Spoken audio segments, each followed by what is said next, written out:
السلام علیکم۔ آج کی اس ویڈیو میں ہم آپ کو اعتکاف سے متعلق تمام معلومات دیں گے۔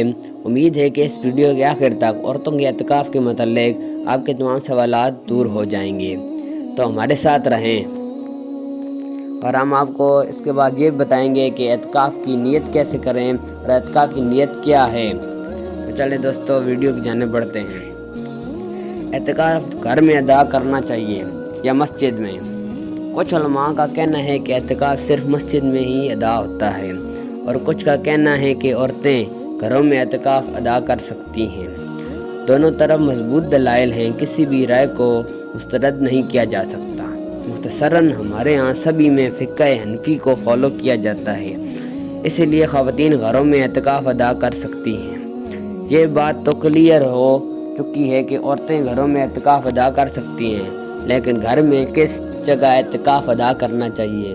تو عورتیں گھر میں اس جگہ اعتکاف ادا کریں جو جگہ گھر میں خاص طور پر نماز پڑھنے کے لیے مختص کی گئی ہے۔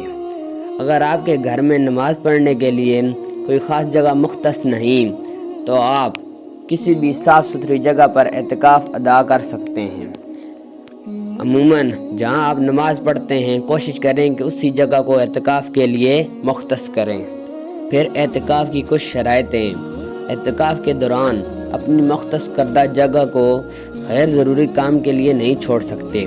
اگر ایسا کریں گے تو اعتکاف ختم ہو جائے گا۔ ضروری کاموں کے لیے اپنی اعتکاف کے لیے مختص کردہ جگہ کو چھوڑا جا سکتا ہے۔ مثلاً قضائے حاجت کے لیے اپنے اعتکاف کی جگہ کو چھوڑا جا سکتا ہے۔ کھانا لینے کے لیے بھی اپنی مختص کردہ جگہ کو چھوڑا جا سکتا ہے۔ اگر آپ تک کھانا پہنچانے والا نہ ہو تو اگر کھانا پکانے والا کوئی نہ ہو یا پھر کھانا پکانے کے لیے تیار نہیں ہو، تو پھر بھی آپ کھانا پکانے کے لیے کچن تک جا سکتے ہیں اور واپس اپنے کمرے میں لا کر کھائیں۔ شادی شدہ خواتین کو اعتکاف کے لیے اپنے شوہر کی اجازت لینا ضروری ہے۔ شوہر کی اجازت کے بغیر اعتکاف ادا نہیں کیا جا سکتا، لیکن اگر شوہر نے اجازت دے دی اور بیوی نے اعتکاف شروع کر دیا تو اب اگر شوہر منع کر دے یا اعتکاف ادا کرنے سے روکے تو اب بیوی پر شوہر کی اطاعت لازم نہیں، بلکہ اعتکاف پورا کرنا ضروری ہے۔ جس کمرے میں بیوی اعتکاف ادا کر رہی ہے، شوہر اس کمرے میں آ سکتا ہے، لیکن بیوی باہر نہیں جا سکتی۔ اس کے علاوہ کوئی بھی رشتہ دار ضرورت کے تحت اس کے کمرے میں آ سکتے ہیں اور ضروری بات چیت کر سکتے ہیں۔ عورتیں اپنے اعتکاف کے لیے مختص کردہ کمرے میں دنیاوی کام کاج بھی کر سکتی ہیں، جیسا کہ سلائی، کڑھائی وغیرہ۔ اس کے علاوہ عورتیں کمرے میں رہتے ہوئے بچوں کی پرورش بھی کر سکتی ہیں، جیسا کہ انہیں کھانا پلانا ہو، اور اس کے علاوہ بچوں کو پڑھا بھی سکتی ہیں۔ لیکن بہتر یہی ہے کہ خود کو صرف اور صرف عبادات تک محدود رکھا جائے۔ اعتکاف کے لیے روزہ کا ہونا ضروری ہے۔ اگر روزہ ٹوٹ گیا تو اعتکاف بھی ٹوٹ جائے گا۔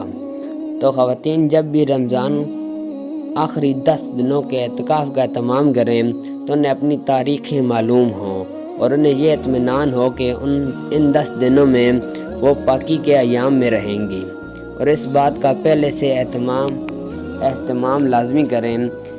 جن خواتین کو معلوم ہو کہ ان دنوں میں انہیں منسز آ سکتے ہیں، وہ اعتکاف میں نہ بیٹھیں، یا پھر نفلی اعتکاف ادا کر لیں، جو 1 دن کا بھی ہوتا ہے، 3 دن کا بھی ہوتا ہے اور 7 دن کا بھی ہوتا ہے۔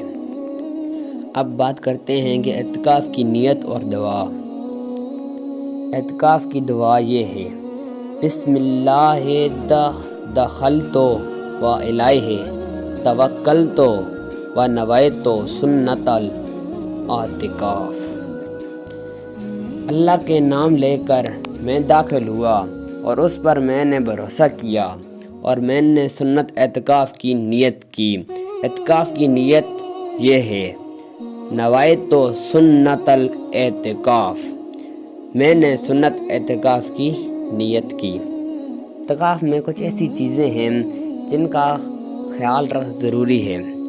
اعتکاف مسجد میں ادا کرنا چاہیے، لیکن علماء کا اس بات پر اتفاق ہے کہ عورتیں گھروں میں اعتکاف ادا کر سکتی ہیں۔ مسجد یا اعتکاف کی مختص کردہ جگہ کو غیر ضروری کام کے لیے چھوڑنے سے بھی اعتکاف ختم ہو جاتا ہے۔ اعتکاف کے دوران روزہ رکھنا ضروری ہے۔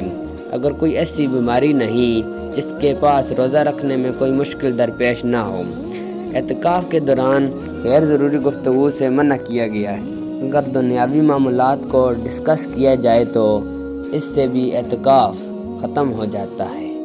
ہاں، البتہ آپ قرآن پاک سیکھ اور سکھا سکتے ہیں۔ اس کے علاوہ اسلامی معاملات پر گفتگو کی جا سکتی ہے، سیکھنے اور سکھانے کے غرض سے۔ تو دوستو، اب بات کرتے ہیں کہ اعتکاف کی فضیلت کیا ہے۔ اعتکاف کی فضیلت حدیث مبارکہ کی روشنی میں آپ کو بتاؤں گا۔ آپ صلی اللہ علیہ وآلہ وسلم بھی اعتکاف فرمایا کرتے تھے۔ حضرت عبداللہ بن عباس رضی اللہ تعالیٰ عنہ سے مروی ہے کہ حضور صلی اللہ علیہ وآلہ وصحبہ وسلم نے اعتکاف کرنے والے کے بارے میں فرمایا، وہ گناہوں سے رکا رہتا ہے، اس کے لیے ایسی نیکیاں لکھی جاتی ہیں جو تمام نیک عمل کرنے والوں کے لیے لکھی جاتی ہیں۔